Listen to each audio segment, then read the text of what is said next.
Okay, in the previous lecture, it was probably a difficult lecture to follow. It kind of lacked the certainty of a mathematical lecture, and hopefully in this lecture we'll get a bit more certainty. And we see the previous section as mostly just kind of an introduction to the theory of, well, what a mathematician would call a graph, you might call a network. Okay, so here's a question. Considered as a network, what is the difference between Twitter and Facebook? Now, you've probably heard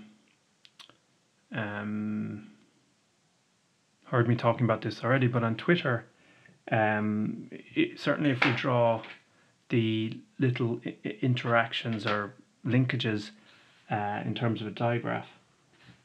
So take two people here on Twitter and two people here on Facebook. So say this would be some small account like myself, and then we'll call the other node F some famous person, and then let's call the nodes on Facebook friend 1 and friend 2. So on Twitter, the let's say two nodes are related, or you join an arrow between. Yeah, let's talk in terms of relations, because we've been doing graphs in terms of relations, digraphs, so we may as well do that here as well. So you can have that a small account follows a famous person, but it doesn't necessarily follow that the famous person follows the small person, small account. Whereas on Facebook, now I understand there is following on Facebook, but the primary relationship, as it were, on Facebook, a friendship, it works both ways. Two people are friends. So if F1 is friends with F2, automatically F2 is friends with F1. So every, in the language of chapter 1, every edge is a double edge. So Facebook is symmetric. Now I wouldn't call this asymmetric. We'll just say it's not symmetric. Not symmetric. Okay, networks that are symmetric can be represented by undirected graphs, or networks, or simply graphs, not to be confused with a coordinate graph of a relation. Now, we haven't spoken about a function yet. That's because it appears here because I've changed the order of the chapters from a normal year. So what you could do is, instead of having the double edge, you could just have a single edge with no arrows. The difference between a non-symmetric, this one, or not symmetric, and symmetric graph can be captured by the language of relations. Below we have two, so we're going to see what's going to be going on here. So we may as well introduce as well here the idea that graphs don't actually have to be connected. So let's do some Twitter over here. So I'll have a famous person here that a few people follow, a famous person here that a few people follow, and then smaller accounts, I'll just actually draw them smaller. So this is a little bit of a Twitter. So maybe this person follows this person, this person follows this person, this person follows this person, this person follows this person. Maybe there's a pity follow coming the other way around, and we'll have them disconnected. So maybe this person follows this person, and all these people follow the famous person. So this is it's not symmetric, and also we may as well just introduce the language of it's not connected, it's disconnected. So this is not symmetric, which is really what this section is about, but it's probably worth introducing the language of connectedness. It's not connected, or it's disconnected.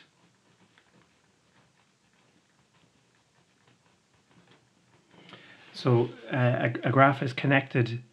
Now actually, probably when you're talking about connected, primarily you're talking about an undirected graph where you don't draw these arrows, but say if there was no arrows on these, if there were just edges, it would be disconnected. So a graph is disconnected if there's two nodes that you can't get to, there isn't a walk between them. As you can see, there's a clear boundary. So this isn't necessarily two digraphs, it's one digraph. Okay, let's contrast with a Facebook situation. So Facebook, we won't think of famous people because they would be you probably follow them on Facebook. You wouldn't be friends with someone, a famous person in general on Facebook. So lots of little accounts. And all of these friendships will be double-edged because it's friends. So let's say these two are friends, these two are friends, let's say these two are friends, let's say these two are friends, let's say these two are friends, and need all these edges to be double. And if all the edges are double edges, the idea is that why don't we just maybe just not draw the arrows? And that's going to be the idea.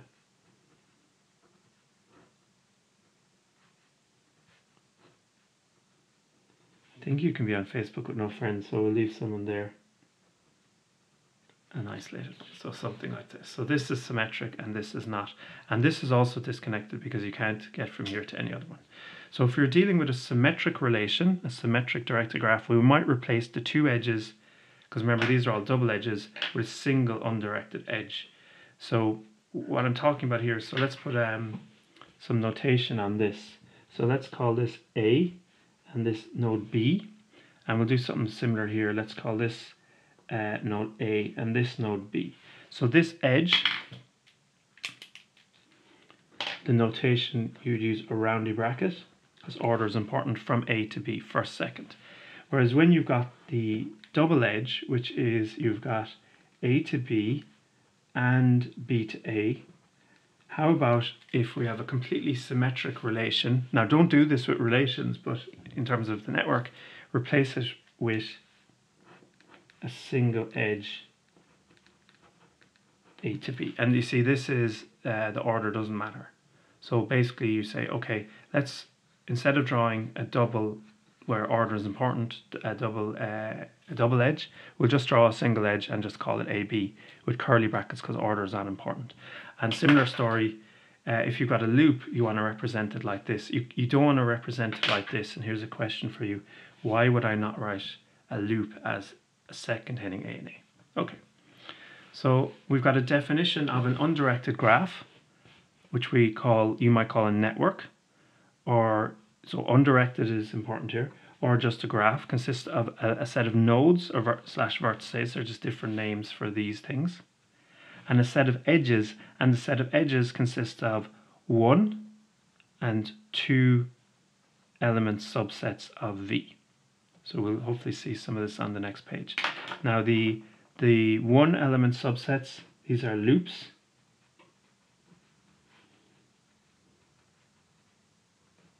And the two element subsets of V would be just normal edges. Okay, so let's write just do a simple graph down here. Let's say I said V of vertices or nodes A, B, C. And let's take edges. We're going to have set containing A. That'll be an edge, and also set containing B and C. And maybe we'll just throw in as well set containing A and B. So this is the definition. Now this is an example of what we call a graph. A set of vertices and then a set of edges, which is a set of one. So this is a subset of this. This is a subset of this. This is a subset of this. One and two. So this is what I mean by one element subset. And this is a two element subset, and we can draw it in the following fashion. So draw all the vertices. So it's similar to drawing a directed graph, except we've got no arrows. So A, B, C, and what have we got? We've got a loop at A, and now you don't draw any arrow. I was just about to, an edge between B and C, no arrows, an edge between A and B. So this is a set of vertices, set of edges, and this is the graph. Okay, so this is what we're dealing with. And in general, we won't have multi-edges. Right, so let's see an example. So let V be, now we're going to, this is just an example, it's just to see how you might replace double edges with just edges with no arrows. So let V be the set 1, 2, 3, 4, 5. They're going to be our vertices and nodes. And define a relation or on V is two elements are related if the distance between them, so that's now this absolute value you trying to think of what, see, normally would this be chapter 5, and you would have seen this absolute value before.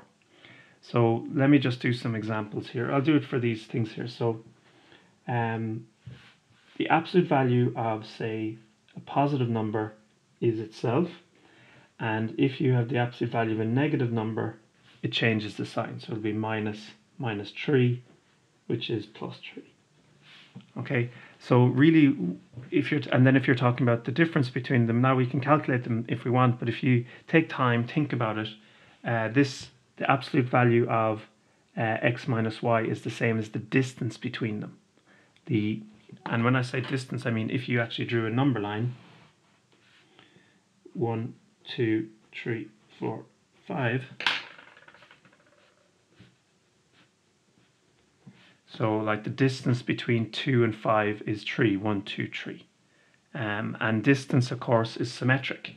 I'm in Glanmire, say town is something like, I don't know, 5 miles away. So the distance between Glanmire and town is 5 miles, and the distance between town, no, as I say that, sorry, distance between Glanmire and town is 5 miles, and the distance between town and Glanmire is 5 miles. It's a symmetric relation. So let's write down the elements of the relation. So you take two things are related if the distance between them is less than or equal to 2. So remember, a relation is a set of ordered pairs. Now, what's related to 1? Well, 1 is related to 1 because the distance between 1 and 1 is 0, which is less than or equal to 2. So 1 is related to 1. 1 is also related to 2 because the distance between them is 1. And 1 is related to 3. Okay. How about 2? 2 is related to 1 because the distance between them is 1. 2 is related to 2. And 2 is related to 3 because the distance between them is 1, and 2 is related to 4 because the distance between them is 2, which is less than or equal to 2. 3 is related to 1. I think 3 is related to everything. 3 is related to 2. 3 is related to itself because the distance between 3 and itself is 0, which is less than or equal to 2. 3 is related to 4. Distance is 1. 3 is related to 5. There's a lot of these, isn't there? 4. What about 4? 4 is related to 2, 3, 4, and 5. 2, 3, 4, and 5. And what's 5 related to? What things are within a distance 2 of 5, 3, 4, and 5? So 5 is related to 3, 5 is related to 4, and 5 is related to 5. This is a symmetric relation. Now, why is it symmetric? I'd say probably if we were to, maybe one way of showing this to be symmetric would be actually to draw the digraph. And could we, it'd be messy, could we do it? We could try do it here. Maybe I'll do it on a separate page here. So let's draw the digraph, and then we'll just let us, rather than kind of, arguing it mathematically, just that we look at the graph and see that every edge is a double edge. So let's go with 3, 1, 2, 4, 5. 3, 1, 2, 4, 5. So let's draw.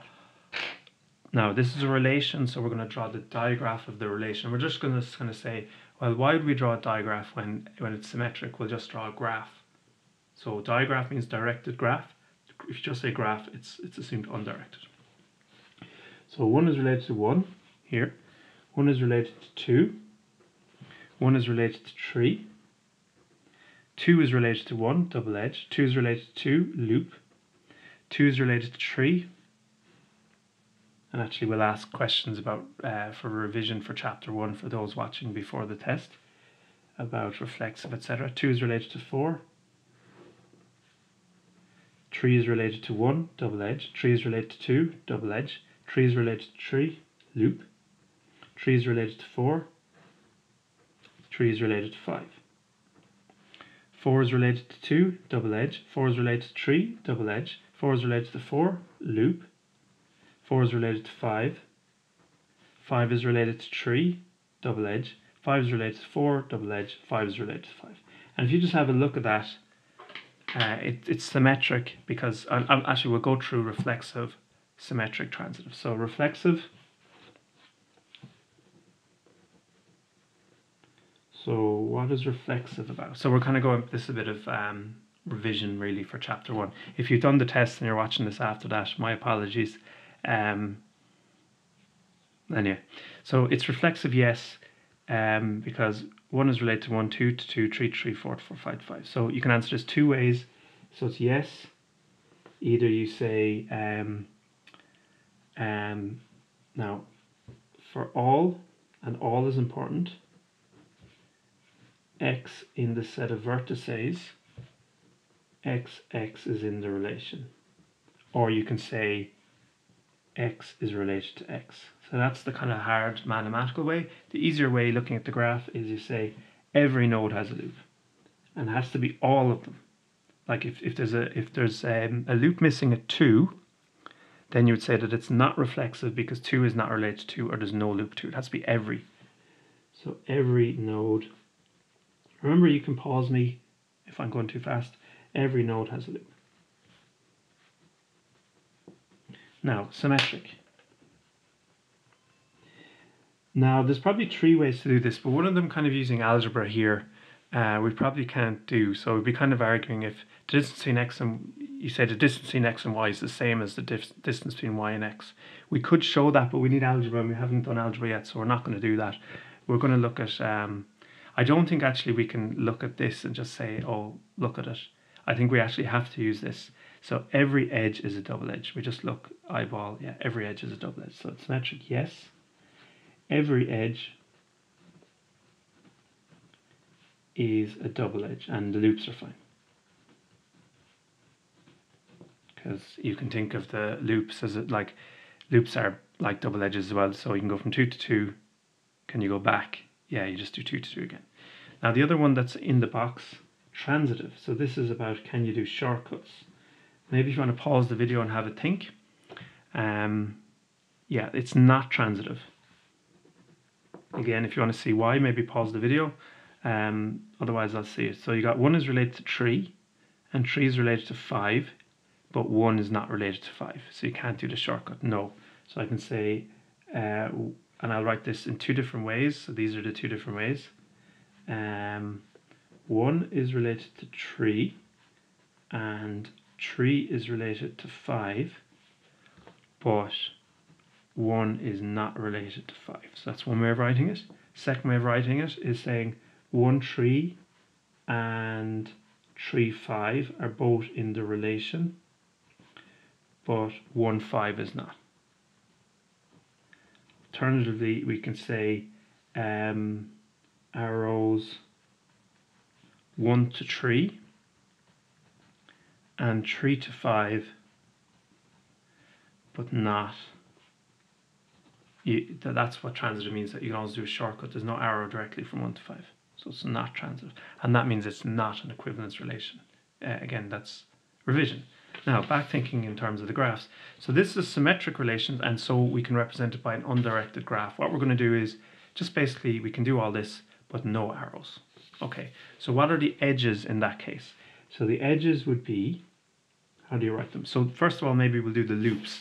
So the loops, you just write as a 1 element subset.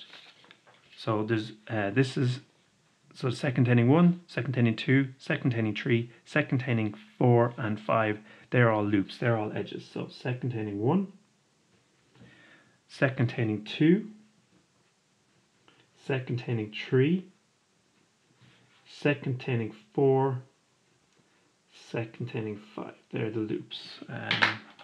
We'll just write that up the top. They're the loops. And now the 2 element subsets are the kind of proper edges. So we don't have to do 1 to 2 and 2 to 1. We replace the 2 of these by a single edge, an edge between 1 and 2. And we can write that as 2 and 1 because in set the order doesn't matter. So I could have written 2 and 1, it's the same thing. So maybe just to show that, I'll do it here. So 1 and 3 and 3 and 1 replaced by a single edge 3, 1, which is the same thing as set containing 1 and 3. 2, this we've already got. We've got this 2, 3. Set containing 3, edge between 2 and 3, edge between 2 and 4, edge between 3 and 1, which is 1 and 3 we've already got. 3 and 2 we've already got there. 3 and 3 is a loop. 3 and 4, have we got that? No. That's an edge. 3 and 5, I don't think we had that. And again, just to mix it up, I'll write it the other way around, 5 and 3. 4 and 2, we've already got as 2 and 4. 4 and 3, we've already got. 4 and 4 is a loop, we've already got that. 4 and 5, we haven't got. So an edge between 4 and 5. The curly brackets, remember, order is not important. 5 and 3, we should have already, yeah. Same as 3, 5. 5 and 4, we have. And 5 and 5 is loops. So these are all the edges. So we'll draw the digraph now. And I think I'm going to draw them in a straight line. And this time there'll be no arrows. So let's say 1, 2, 3, 4, 5.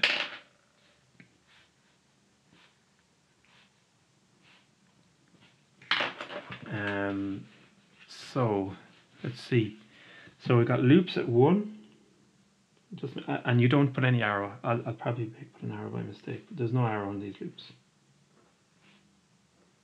Okay, now we've got edge scene 1 and 2, no arrow. 1 and 3, no arrow. 2 and 3, no arrow. 2 and 4, no arrow. 3 and 4, no arrow. 5 and 3, no arrow. And finally 4 and 5. There we go. And that's it. So it's about, these graphs, these networks are undirected graphs. Right, have we enough to, I think that's enough for this lecture.